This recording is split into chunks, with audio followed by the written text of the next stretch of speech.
ನಿಮ್ಮ ಪ್ರೀತಿಯ ಕಾವ್ಯ and I hope ಎಲ್ಲರೂ ಚೆನ್ನಾಗಿದ್ದೀರಾ ಅಂತ ಅನ್ಕೋತೀನಿ. ಹಾಗೆ ನಾನು ಕೂಡ ಸೂಪರ್ ಡೂಪರ್ ಆಗಿದ್ದೀನಿ ಆ್ಯಂಡ್ ಅಷ್ಟೇ ಎಂಜಾಯ್ ಕೂಡ ಮಾಡ್ತಾ ಇದ್ದೀನಿ. ಸೊ ನಾನು ಗೋವಾದಲ್ಲಿರೋದು ನಿಮ್ಮೆಲ್ಲರಿಗೂ ಗೊತ್ತಿದೆ. ಸೊ 2 days ಆರಾಮಾಗಿ ಎಂಜಾಯ್ ಮಾಡಿಕೊಂಡು ಟೈಮ್ನ ಸ್ಪೆಂಡ್ ಮಾಡ್ಕೊಂಡು ಹೋಗೋಣ ಅಂತ ಹೇಳ್ಬಿಟ್ಟು ಬಂದಿದ್ದೀವಿ.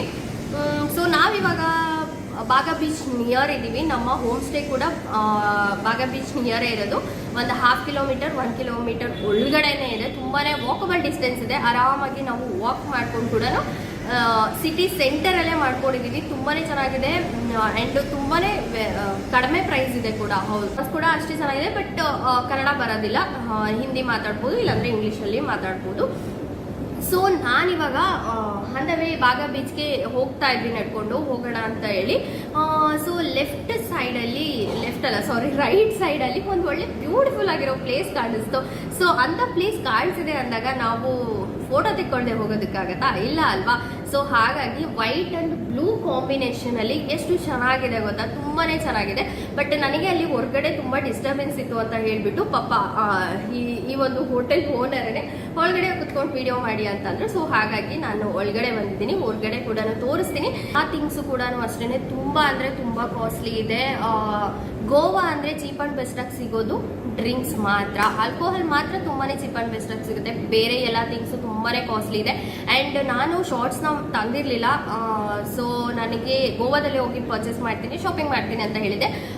ಸ್ಟಾರ್ಟಿಂಗು ಬಂದಿದ ತಕ್ಷಣ ನನಗೆ ತುಂಬಾ ಟಯರ್ಡ್ ಇದ್ದಿದ್ದರಿಂದ ನನಗೆ ವಿಡಿಯೋ ಮಾಡೋದಕ್ಕೆ ಆಗಲಿಲ್ಲ. ಅಲ್ಲಿ ಫೈನಲಿ ಶಾರ್ಟ್ಸ್ನ ನಾನು ಬೈ ಮಾಡಿದೆ ತುಂಬಾ ಕಡಿಮೆಗೆ. ಅಂದರೆ ಅವರು ತುಂಬ ಕಾಸ್ಟ್ಲಿ ಹೇಳ್ಬಿಟ್ಟಿದ್ರು. ಬಟ್ ನಾವು ಬಿಡ್ತೀವಾ, ನಾವು ಚೌಕಾಸಿ ಮಾಡ್ತೀನಿ. ಸೊ ನಾನು ಅಂದರೆ ನನ್ನ ಜೊತೆ ನನ್ನ ತಮ್ಮ ಇದ್ದಿದ್ದು, ಅವರೆಲ್ಲ ಇದ್ದಿದ್ದಕ್ಕೆ ಸ್ವಲ್ಪ ಹಾಗೆ ಚೌಕಾಸಿ ಮಾಡಿಕೊಂಡು ತೊಗೊಂಡ್ಬಂದ್ವಿ. ನಾನಾಗಿದ್ದಿದ್ರೆ ಒಂದು ಸ್ವಲ್ಪ ಅವ್ರು ಹೇಳಿದ್ದಕ್ಕಿಂತ ಏನೋ ಒಂದು 100 rupees 150 ಕಡಿಮೆ ಮಾಡ್ತಿದ್ದೆ ಅಷ್ಟೇ. ಬಟ್ ಇವರು ಇದ್ದಿದ್ದರಿಂದ ಆಲ್ಮೋಸ್ಟ್ ಒಂದು 300 rupeesವರೆಗೂ ಕಡಿಮೆ ಮಾಡಿದ್ರು. ಕ್ವಾಲಿಟಿ ಕೂಡ ಚೆನ್ನಾಗಿದೆ ಆ್ಯಂಡ್ ನನಗೆ ಪರ್ಫೆಕ್ಟ್ ಆಗಿರೋ ಸೈಜ್ ಸಿಕ್ತು. ತುಂಬಾ ಚೆನ್ನಾಗಿರೋದು ಕೂಡ ನನಗೆ ಸಿಕ್ತು. ಸೊ ಹಾಗಾಗಿ ಬೈ ಮಾಡಿದೆ. ಆ್ಯಂಡ್ ನೀವು ಶಾಪಿಂಗ್ನ ಏನಾದರೂ ಬಟ್ಟೆ ತೊಗೋಬೇಕು ಅಂತ ಅಂದರೆ ಬೀಚ್ ಸೈಡಲ್ಲಿ ಇಟ್ಟಿರ್ತಾರಲ್ವ, ಸೊ ಅವ್ರ ಹತ್ರ ತೊಗೊಳ್ಳಿ. ಆ್ಯಂಡ್ ಸ್ವಲ್ಪ ಚೌಕಾಸಿ ಕೂಡ ಮಾಡಿಬಿಟ್ಟು ತೊಗೊಳ್ಳಿ. ಅವ್ರು ಹೇಳಿದ ಅಮೌಂಟೇ ನೀವು ಕೊಟ್ಟಿದ್ದೀರಾ ಅಂದರೆ ಡೆಡ್ ವೇಸ್ಟ್ ಅಂತ ಹೇಳ್ಬೋದು. ಸೊ ಅದ್ರ ಬದಲು ನೀವು ಬ್ರ್ಯಾಂಡೆಡೇ ತೊಗೋಬೋದು ಅಷ್ಟು ಅಮೌಂಟ್ ಕೊಡ್ತೀರಾ ಅಂದರೆ. ಯಾಕಂದರೆ ಅವ್ರು ಅಷ್ಟು ಹೇಳ್ತಾರೆ, ಬ್ರ್ಯಾಂಡೆಡ್ ಬಟ್ಟೆಗೆ ನಾವು ಯಾವ ಅಮೌಂಟ್ ಇಡ್ತೀವೋ ಅಷ್ಟು ಹೇಳ್ತಾರೆ. ಸೊ ಸ್ವಲ್ಪ ಚೌಕಾಸಿ ಮಾಡೋದನ್ನ ಕಲಿಬೇಕು ಅಷ್ಟೇನೆ. ಸೊ ಗೋವಾದಲ್ಲಿ ನಾನು ಚೆಕ್ ಮಾಡಿದಾಗ ಕೆಲವೊಂದು ಪ್ಲೇಸಸ್ ಎಲ್ಲರೂ ರಿಪೀಟ್ ಆಗಿರೋ ಪ್ಲೇಸ್ಗೆ ಹೋಗಿದ್ದಾರೆ. ಬಟ್ ನಾವು ಹೋಮ್ ಸ್ಟೇ ಮಾಡಿದ್ದೀವಲ್ವ, ಸೊ ಗೆಸ್ಟ್ ಹೌಸ್ ಮಾಡಿದ್ದೀವಲ್ವ, ಅವ್ರನ್ನ ವಿಚಾರಿಸಿದ್ದಕ್ಕೆ ಅವ್ರೊಂದು 2 ಪ್ಲೇಸ್ನ ನನಗೆ ಸಜೆಸ್ಟ್ ಮಾಡಿದ್ರು. ಸೊ ಅಲ್ಲಿಗೆ ಹೋಗ್ತೀನಿ. ನಿಮ್ಗೇನಾದರೂ ಇಷ್ಟ ಆಯಿತು ಅಂದರೆ ಇವತ್ತು ಹೋಗೋದಿಲ್ಲ, ನಾಳೆ ಹೋಗ್ತೀನಿ. ಸೊ ಆ ಥರ ನೀವೇನಾದರೂ ಇಲ್ಲಿ ಬಂದಿದ್ದೀರಾ ಅಂದರೆ ನಿಮಗೆ ಪ್ಲೇಸಸ್ ಗೊತ್ತಿಲ್ಲ, ಮೇನ್ ಏನು ಕೆಸೆನೋ ಗೊತ್ತಿರುತ್ತೆ, ಬಿಟ್ಟರೆ ಈ ಬೀಚಸ್ ಗೊತ್ತಿರುತ್ತೆ. ಅದು ಬಿಟ್ಟರೆ ಆಲ್ಮೋಸ್ಟ್ ಇನ್ನೇನು ಚರ್ಚು. ಸೊ ಯಾರನ್ನಾದ್ರೂ ಕೇಳಿಕೊಂಡು ವಿಚಾರಿಸ್ಕೊಂಡು ನೋಡಿಲ್ಲದೆ ಇರೋ ಪ್ಲೇಸ್ನ ನೋಡ್ಕೊಂಬನ್ನಿ ಆಯಿತಾ. ಬಂದಾಗ ಎಲ್ಲ ಪ್ಲೇಸ್ನೂ ನೋಡಬೇಕು. ಎಲ್ಲದೂ ಆಗುತ್ತೋ ಇಲ್ವೋ ಗೊತ್ತಿಲ್ಲ, ಬಟ್ ಮೇನ್ ಪ್ಲೇಸಸ್ ಅಂತೂ ಕವರ್ ಮಾಡಲೇಬೇಕಾಗುತ್ತೆ, ಇಲ್ಲಾಂದರೆ ಬಂದಿದ್ದು ವೇಸ್ಟ್ ಆಗುತ್ತಲ್ವಾ. ಸೊ ನಾವು ಅವ್ರನ್ನ ಕೇಳಿದ್ದಕ್ಕೆ ನಮಗೆ ಪಾಪ ಒಂದು 2 ಪ್ಲೇಸ್ನ ಸಜೆಸ್ಟ್ ಮಾಡಿದ್ರು. ಸೊ ಅಲ್ಲಿಗೆ ಹೋಗಲೇಬೇಕು, ಅಷ್ಟು ಚೆನ್ನಾಗಿತ್ತು. ನಿಮಗೂ ಕೂಡ ತೋರಿಸ್ತೀನಿ. ನೆಕ್ಸ್ಟ್ ನೀವು ಯಾರಾದರೂ ಗೋವಾಗೆ ಬಂದಿದ್ದೀರಾ ಅಂದರೆ ಮಿಸ್ ಮಾಡದೆ ಎಲ್ಲ ಪ್ಲೇಸಸ್ನ ಕವರ್ ಮಾಡ್ಕೊಂಡು ಹೋಗಿ ಆಯಿತಾ. ಗೋವಾ ಅಂತ ಬಂದರೆ ಅಲ್ಲಿರೋ ಬಿಲ್ಡಿಂಗ್ಸ್ನ ನೋಡೋದಿರ್ಬೋದು, ಕಲರ್ ಕಾಂಬಿನೇಷನ್ ನೋಡ್ಬೋದಿರ್ಬೋದು, ಅಲ್ಟಿಮೇಟ್ ಆಗಿರುತ್ತೆ. ಓಕೆನಾ. ಕೆಲವೊಂದು ಏರಿಯಾಗಳಿದೆ ತುಂಬಾ ಬ್ಯೂಟಿಫುಲ್ ಆಗಿದೆ. ಆ್ಯಂಡ್ ನಾನು ಗೂಗಲ್ ಮಾಡಿದಾಗ ಒಂದು ಏರಿಯಾನ ನೋಡಿದ್ದೆ, ಸಕ್ಕತ್ತಾಗಿತ್ತು. ಅಲ್ಲಿದ್ದೆಲ್ಲ ಫೋಟೋಶೂಟ್ ಎಲ್ಲ ಮಾಡಿದ್ರು. ಬಟ್ ಅದು ಕನ್ಸ್ಟ್ರಕ್ಷನ್ ನಡೀತಾ ಇತ್ತು. ನಾವು ಹೋದಾಗ ಫುಲ್ ಬಿಲ್ಡಿಂಗ್ ಎಲ್ಲನೂ ಕಿತ್ತಾಕ್ಬಿಟ್ಟಿದ್ರು. ಓಕೆನಾ. ಸೊ ಇದು ನಮ್ಮ ರೂಮ್ ಹತ್ರ ನಡ್ಕೊಂಡು ಹೋಗಬೇಕಾದ್ರೇ ನಮಗೆ ರೈಟ್ ಸೈಡಲ್ಲೇನೋ ಸಿಕ್ತು. ಅರ್ಲಿ ಮಾರ್ನಿಂಗೇ ಆಲ್ಕೋಹಾಲ್ ತೊಗೋತಿದ್ದಾರೆ ಓಕೆನಾ. ಬಟ್ ಏನೋ ಮಾಡೋಕ್ಕಲ್ಲ, ಗೋವಾಗೆ ಬಂದಮೇಲೆ ಎಂಜಾಯ್ ಮಾಡಬೇಕು, ಬಿಟ್ಟರೆ ಏನೂ ಪರ್ಚೇಸ್ ಮಾಡಬಾರ್ದು ಅನ್ನೋದು ನನಗೊಂದು ಎಕ್ಸ್ಪೀರಿಯನ್ಸ್ ಆಯಿತು. ಸೊ ಇಲ್ಲಿ ಇಟ್ಟಿದ್ದಾರಲ್ವ, ಇದು ಮೆಟಲ್ ಎಲ್ಲನೂ 3000 2.5. ಸೊ ಇದ್ರ ರೇಂಜ್ ಏನೇ ಇದ್ರೂ 2000 ಎಬೋನೇ ಹೇಳ್ತಾಯಿದ್ರು ಎಲ್ಲದೂ. ಸೊ ನನಗನ್ನಿಸ್ತು ಇದೆಲ್ಲ ಡೆಡ್ ವೇಸ್ಟು, ತೊಗೊಳ್ಳೋದೇ ಬೇಡ ಅಂತ ಹೇಳಿಬಿಟ್ಟು ಜಸ್ಟ್ ನಾವು ಬಂದಿರೋದು ಓಡಾಡಿಕೊಂಡು ಪ್ಲೇಸ್ನ ನೋಡಿಕೊಂಡು ಎಂಜಾಯ್ಮೆಂಟ್ ಮಾಡ್ಕೊಂಡು ಹೋಗೋದಕ್ಕೆ. ಸೊ ಅಷ್ಟನ್ನು ಮಾತ್ರ ಮಾಡೋಣ, ಏನೂ ಬೇಡ ಅಂತ ಹೇಳಿಬಿಟ್ಟು ನಾನು ಏನೂ ಕೂಡ ಬೈ ಮಾಡಲಿಲ್ಲ. ಸೊ ಕೆಲವೊಂದಷ್ಟು ಏನಂತಾರೆ ಆ ಡಿಸೈನ್ಸ್ ಎಲ್ಲ ನೋಡ್ತಾ ಇದ್ದೆ, ಚೈನು, ನೆಕ್ ಚೈನ್ ಇರ್ಬೋದು ಅಥವಾ ಇಯರಿಂಗ್ಸ್ ಇರ್ಬೋದು, ತುಂಬ ಬ್ಯೂಟಿಫುಲ್ ಆಗಿತ್ತು. ಬಟ್ ನನಗೇನಂತು ಅಂದರೆ ಇಲ್ಲಿ ಇಟ್ಟಿರೋ ಅಂಥದ್ದೇನೆ ಕಮರ್ಷಿಯಲ್ ಸ್ಟ್ರೀಟಲ್ಲಿ ಅಲ್ಲೆಲ್ಲ ಇಟ್ಟಿರ್ತಾರೆ, ಓಕೆನಾ, ಅದೇ ಥರದ್ದೇ ಇಲ್ಲೂ ಇಟ್ಟಿದ್ರು. ಏನೋ ಡಿಫ್ರೆನ್ಸ್ ಅಂತ ನನಗೇನೂ ಅನ್ನಿಸ್ಲಿಲ್ಲ. ಸೊ ನೀವೇನಾದರೂ ಬೈ ಮಾಡೋರಿದ್ರೆ ನಿಮ್ಗೆ ಇಷ್ಟ ಆಯಿತು ಅಂದರೆ ನೀವು ಬೈ ಮಾಡ್ಬೋದು. ಬಟ್ ನನಗೇನೋ ಅಲ್ಲಿ ಡಿಫ್ರೆನ್ಸ್ ಅಂತ ಏನು ಅನಿಸ್ಲಿಲ್ಲ. ಎಲ್ಲ ಕಡೆ ಸಿಗೋ ಥರದ್ದೇ ನಮಗೆ ಸರಗಳಿತ್ತು. So normal. ಆ್ಯಂಡ್ ಹಾಗೆ ನೀವೇನಾದರೂ ಬೀಚ್ ಸೈಡಲ್ಲಿ ಏನಾದರೂ ಡ್ರೆಸ್ಗಳನ್ನ ನೀವು ಪರ್ಚೇಸ್ ಮಾಡ್ತಿದ್ದೀರಾ ಅಂದರೆ ಅವ್ರು ತುಂಬ ಕಾಸ್ಟ್ಲಿ ಹೇಳ್ತಾರೆ. ನೀವು ಸ್ವಲ್ಪ ರೀಸನಬಲ್ ಪ್ರೈಸಲ್ಲಿ ನೀವು ಕೇಳಿಬಿಟ್ಟು ತೊಗೊಳೋದು ಬೆಸ್ಟು. ಯಾಕಂದರೆ ಅವ್ರು ತುಂಬ ಕಾಸ್ಟ್ಲಿ ಹೇಳ್ತಾರೆ. ಇವಾಗ 300 ಕೊಡೋದಕ್ಕೆ 1000 ಹಾಗೆಲ್ಲ ಹೇಳ್ತಾರೆ ಅವರು ರೇಟ್ನ. ಸೊ ನೋಡಿಬಿಟ್ಟು ನೀವು ಪರ್ಚೇಸ್ ಮಾಡಿ. ಇವಾಗ ತಿಂಡಿಗೆ ಬಂದ್ವಿ. ತಿಂಡಿ ಇಡ್ಲಿ, ಅವ್ರು ಇಡ್ಲಿ ತೊಗೊಂಡಿದ್ದಾರೆ, ನಾನು ವೆಜ್ ಮ್ಯಾಗಿ ಹೇಳಿದ್ದೀನಿ. ಟೇಸ್ಟ್ ಹೇಗಿರುತ್ತೆ ನೋಡೋಣ ಅಂತ. ಇಲ್ಲಿ ಇಡ್ಲಿ ಚೆನ್ನಾಗಿದೆಯಾ, ಇಡ್ಲಿ ಸಾಂಬಾರು ಚಟ್ನಿ 3 ಮಿಕ್ಸ್ ಮಾಡಿಕೊಟ್ಟಿದ್ದಾರೆ. ಚೆನ್ನಾಗಿದೆಯಾ? Okay okay, average. So veg Maggi ಹೇಗಿರುತ್ತೆ ನಾನು ಟ್ರೈ ಮಾಡ್ತೀನಿ.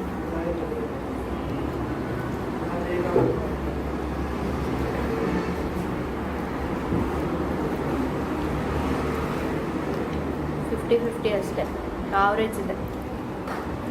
ಟೇಸ್ಟ್ ಏನು ಅಷ್ಟು ಚೆನ್ನಾಗಿಲ್ಲ.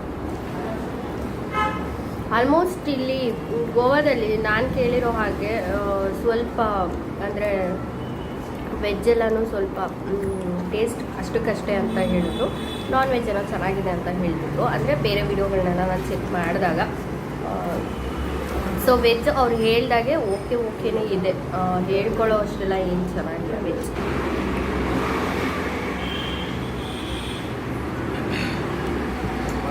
ನೀವು ಮಾಡಬೇಕು ಇಂಥದ್ದು ಇಷ್ಟು ಬರೋಲ್ಲ ಮನೆಗೆ,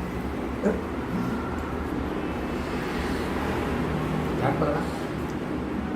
ನಾವು ಮನೇಲಿ ತಿನ್ನೋಬೇಕಾದ್ರೆ ನೀವು ಅಮೌಂಟ್ ಕೊಟ್ಬಿಡ್ತೀನಿ, ಅವಾಗ ಇದೇ ಟೇಸ್ಟ್ ಇರುತ್ತೆ.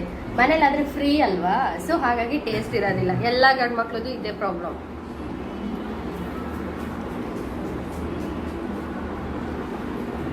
ಖುಷಿ ಇದೆ. ಚೆನ್ನಾಗಿರುತ್ತೆ, ಸ್ಪೈಸಿ ಆಗಿದೆ, ಚೆನ್ನಾಗಿದೆ ಅಲ್ವಾ? ಸ್ಪೈಸಿಯಾಗಿ ಚೆನ್ನಾಗಿದೆ ವೆಜ್ ಮ್ಯಾಗಿ.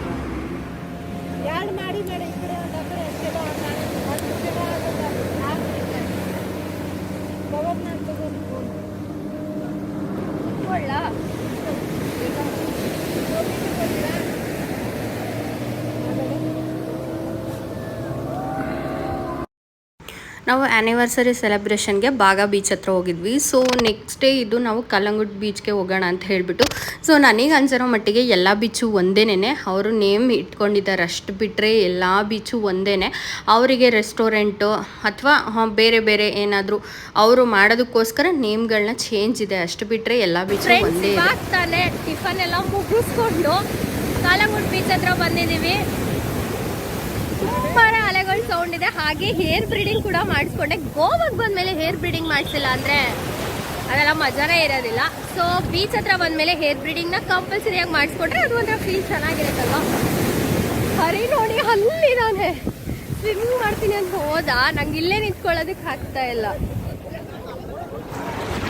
ಸೊ ಗೇಮ್ಸ್ ಎಲ್ಲ ಇತ್ತು. ನನಗೆ ನೀರಂದರೆ ತುಂಬ ಭಯ. ಆ ರೀಸನ್ಗೋಸ್ಕರ ನಾನು ಯಾವ ಗೇಮ್ಸ್ ಕೂಡ ಆಡ್ತಾ ಇಲ್ಲ. ನಾನು ಇಷ್ಟೇ ನಿಂತ್ಕೊಳ್ಳೋದು, ಇದಕ್ಕೂ ಮುಂದೆ ನಾನು ಹೋಗೋದು ಇಲ್ಲ. ಸೊ ಇವಾಗ ಕಲ್ಲಂಗುಡ್ ಬೀಚ್ ಅಲ್ಲಿದ್ದೀವಿ. ಇಲ್ಲಿ ಸ್ವಲ್ಪ ಹೊತ್ತು ಕೂತಿದ್ದು ನೀರಲ್ಲಿ ನಿಂತ್ಕೊಂಡು ಸ್ವಲ್ಪ ಹೊತ್ತು ಇವು ಸ್ವಿಮ್ ಮಾಡೋವರೆಗೂ. ಅದಾದಮೇಲೆ ಹೋಮ್ ಸ್ಟೇ ಹತ್ರ ಹೋಗಬೇಕು. ಏನಕ್ಕೆ ನಿಂತಿರೋದಕ್ಕಿಲ್ಲ, ಅವ್ನು ವೆಯ್ಟ್ ಮಾಡ್ತಾ ಇದ್ದಾನೆ ಅವ್ನ ಫ್ರೆಂಡಿಗೆ. ಅವ್ನು ಹೋಗಂಗಿಲ್ಲ, ಇವನು ಬಿಡೋ ಹಾಗಿಲ್ಲ. ಅವನು ಮೆಸೇಜ್ ಮಾಡೋದ್ರಲ್ಲಿ ಬ್ಯುಸಿ ಆಗಿಬಿಡಿದ. ನನಗೆ ಸಿಕ್ಕಾಪಟ್ಟೆ ಇಷ್ಟ ಆಯ್ತು. ಬಟ್ ಅವ್ರು ತುಂಬ ಫೋರ್ಸ್ ಮಾಡ್ತಾರೆ 2 ಸೈಡು. ಬಟ್ ನಂಗೆ ಸಿಂಗಲ್ ಸೈಡ್ ಮಾತ್ರ ಇಷ್ಟ ಆಯ್ತು. ಚಿನ್ನ ಮುಂದೆ ಹೋಗ್ಬೇಡ, ಸಾಕಷ್ಟೇ. ಅವ್ನು ತುಂಬ ಮುಂದೆ ಹೋಗೋದಕ್ಕೆ ಟ್ರೈ ಮಾಡ್ತಿದ್ದಾರೆ. ಸೊ ತುಂಬ ಬಿಸಿಲು ಕೂಡ ಇದೆ. ಎಷ್ಟು ಬಿಸಿಲಿದೆ ಗೊತ್ತಾ ಅಪ್ಪ. ಬೀಚ್ ಹತ್ರ ಅದರಲ್ಲೂ ಮರಳಿರುತ್ತಲ್ವಾ. ಸೊ ಅಂಥ ಟೈಮಲ್ಲಿ ಇನ್ನೂ ಕೂಡ ತುಂಬ ಹೀಟ್ ಆಗುತ್ತೆ. ಸೊ ನಾವೇನು ಮಾಡಿದ್ವಿ ಗೊತ್ತಾ, ಗಾಡಿ ಯೂಸ್ ಮಾಡಿಲ್ಲ, 2 ವೀಲರ್ ಯೂಸ್ ಮಾಡಿಲ್ಲ, ಕಾರ್ ಯೂಸ್ ಮಾಡಿಲ್ಲ. ವಾಕಬಲ್ ಡಿಸ್ಟೆನ್ಸಲ್ಲೇ ನಮ್ಮದು ಹೋಮ್ ಸ್ಟೇ ಇರೋದ್ರಿಂದ ನಮಗೆ ಎಷ್ಟೆಲ್ಲ ಬೆನಿಫಿಟ್ ಇದೆ ನೋಡಿ. ಆರಾಮಾಗಿ ನಡ್ಕೊಂಡು ಇನ್ನೂ ಕೂಡ ನಾವು ನೈಟ್ ವಾಕ್ ಬಂದ್ರಂತೂ ಸೂಪರ್ ಆಗಿರುತ್ತೆ. ಅಲ್ಲಿ ತುಂಬಾ ಗೇಮ್ಸ್ ಇತ್ತು ಓಕೆನಾ. ಬಟ್ ನನಗೆ ಯಾರು ಏನಾದರೂ ಅಂದ್ಕೊಳ್ಳಿ, ನನಗೆ ಎಷ್ಟಾಗುತ್ತೋ ಅಷ್ಟೇ ನಾನು ಎಂಜಾಯ್ಮೆಂಟ್ ಮಾಡೋದು. ಅದಕ್ಕೂ ಮೀರಿ ನಾನು ಎಂಜಾಯ್ಮೆಂಟ್ ಮಾಡೋದಕ್ಕೆ ಹೋಗಲ್ಲ. ತುಂಬಾ ಗೇಮ್ಸ್ ಇತ್ತು. ಬಟ್ ನನಗೆ ನೀರಂದರೆ ತುಂಬ ಭಯ. ಸೊ ನಾನು ಆಡಲಿಲ್ಲ, ಹರಿನೂ ಕೂಡ ನಾನು ಆಡೋದಕ್ಕೆ ಬಿಡಲಿಲ್ಲ. ಆ್ಯಂಡ್ ನನ್ನ ಜೊತೆ ನನ್ನ ತಮ್ಮ ಮತ್ತು ಹರಿ ಫ್ರೆಂಡ್ ಬಂದಿದ್ದರು. ಸೊ ಅವರಿಗೂ ಬೇಡ ಅಂತ ಹೇಳಿದೆ. ಏನೋ ಒಂಥರ ಇವಾಗ ನಡೀತಿರೋದೆಲ್ಲ ನೆನೆಸ್ಕೊಂಬಿಟ್ರೆ ಏನೋ ಬೇಡ ಅಂತಲೇ ಅನಿಸ್ಬಿಡತ್ತೆ. ಸೊ ಹಾಗಾಗಿ ನಾನು ಇಲ್ಲ ಜಸ್ಟು ನೀರು ಹತ್ರ ನೀವು ಆಟ ಆಡೋ ಆಗಿದ್ರೆ ಅದು ಎಡ್ಜಲ್ಲಿ ಅಷ್ಟೇ, ಅದಕ್ಕೂ ಮುಂದೆ ಹೋಗೋ ಆಗಿದ್ರೆ ಬೇಡ ಅಂತಲೇ ಹೇಳಿದ್ದು. ಸೊ ಎಂಜಾಯ್ಮೆಂಟ್ನ ನಾನು ಕಿತ್ಕೋತಿದ್ದೀನಿ ಅಂತ ಅಂದ್ಕೊಂಡ್ರೂ ಪರವಾಗಿಲ್ಲ. ನನಗೆ ಒಂದು ಭಯ ಅಂತ ಇರುತ್ತೆ. ನಾವು ಹೇಗೆ ಕರ್ಕೊಂಡು ಹೋಗಿರ್ತೀವೋ ಅವ್ರನ್ನ ಅಷ್ಟೇ ಸೇಫಾಗಿ ಅವ್ರ ಮನೆಗೆ ತಲುಪಿಸ್ಬೇಕು ಅನ್ನೋದು ನನ್ನ ತಲೆಯಲ್ಲಿ ಕೂತ್ಬಿಟ್ಟಿತ್ತು. ಸೊ ಹಾಗಾಗಿ ನಾನು ಏನು ಗೇಮ್ಸ್ ಎಲ್ಲ ಅದು ವಾಟರ್ ಗೇಮ್ಸ್ ಏನೂ ಆಡೋದಕ್ಕೆ ಬಿಡಲಿಲ್ಲ. ಅದರ್ವೈಸ್ ಆಟ ಆಡ್ಕೋತಿದ್ದಾರೆ ನೋಡಿ. ಸೊ ಫ್ರೆಂಡ್ಸ್ಗಳು ಮೀಟ್ ಆದರೆ ಇದೇ ಥರ ಚಿಕ್ಕ ಮಕ್ಕಳು ಥರ ಇರಬೇಕು. ಸೊ ಅದೆಲ್ಲ ನೆನಪಾಗ್ತಿರ್ಬೇಕು ಅವ್ರಿಗೆ. ನಾವು ಯಾವ ಥರ ಇದ್ವಿ ಕಾಲೇಜ್ ಡೇಸಲ್ಲಿ, ಸ್ಕೂಲ್ ಡೇಸಲ್ಲಿ ಅನ್ನೋದೆಲ್ಲ ನೆನಪಾಗ್ತಿರ್ಬೇಕು. ಆವಾಗಲೇ ಚೆಂದ. ಸೊ ಹಾಗಾಗಿ ಇವ್ರು ನೀರಲ್ಲಿ ಆಟ ಆಡ್ಕೋತಿದ್ದಾರೆ. ನಾನು ನಿಂತ್ಕೊಂಡು ನೋಡ್ತಾ ಇದ್ದೀನಿ ಅವರಿಬ್ರು. ನನ್ನ ತಮ್ಮ ಕೂಡ ಹೋಗಲಿಲ್ಲ.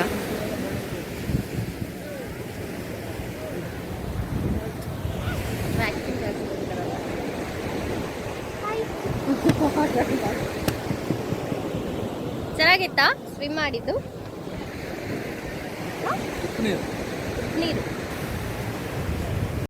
ಹಾಗೆ ಇನ್ನೊಂದೇನು ಗೊತ್ತಾ, ಇಲ್ಲೆಲ್ಲ ಮುಗಿಸ್ಕೊಂಡು ನಾವು ಒಂದು ಸ್ವಲ್ಪ ಟೈಮ್ನೆಲ್ಲ ಸ್ಪೆಂಡ್ ಮಾಡ್ಕೊಂಡು ಹೋಗೋ ವರ್ಷದಲ್ಲಿ ಮಧ್ಯಾಹ್ನ ಆಗೋಗ್ಬಿಟ್ಟಿತ್ತು. ಸೊ ತುಂಬ ಬಿಸಿಲಿತ್ತು, ಮರಳು ಬೇರೆ ಅಲ್ವಾ, ಇನ್ನೂ ಹೀಟ್ ಜಾಸ್ತಿ ಆಗ್ತಾಯಿತ್ತು. ನನಗಂತೂ ನಡೆಯೋದಕ್ಕೆ ಆಗ್ತಾಯಿಲ್ಲ. ಹಾಗೆ ನಮ್ಮ ಹೋಮ್ ಸ್ಟೇದು ರೋಡ್ ಕನ್ಫ್ಯೂಸ್ ಆಗಿಬಿಡ್ತು. ಸೊ ತುಂಬಾ ಸ್ಟ್ರಗಲ್ ಪಟ್ವಿ ನಾವಂತೂ. ನನ್ನ ಸ್ಲಿಪ್ಪರೆಲ್ಲ ಕಿತ್ತೋಯ್ತು. ನೋಡಿದ್ರೆ ಕಾಲೆಲ್ಲ ಉರಿ ಆಗ್ತಾಯಿದೆ, ಒಂಥರ ಬೊಬ್ಬೆ ಬಂದಿರೋ ಥರ ಫೀಲ್ ಆಗ್ತಾಯಿತ್ತು. ಸೊ ಎಷ್ಟೊತ್ತಿಗೆ ಹೋಗ್ತೀವಪ್ಪ ಅಂತ ಎಕ್ಸ್ಪೀರಿಯೆನ್ಸ್ ಆಗಿಬಿಡ್ತು ಓಕೆನಾ.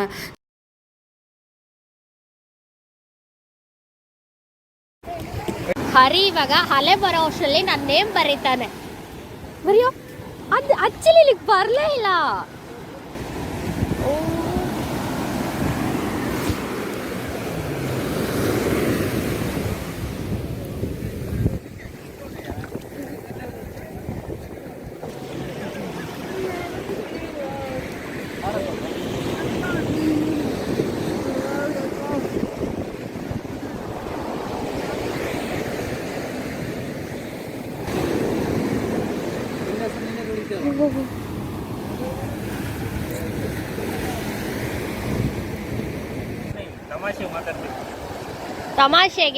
ತಮಾಷೆಗೆ ಮಣ್ಣು ತಿನ್ನಿಸ್ತಾ ಇರೋದು.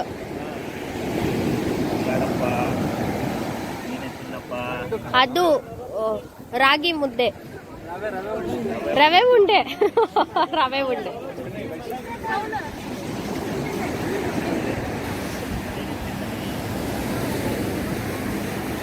To idiots. ಬರಲ್ವಾ ನೀವು?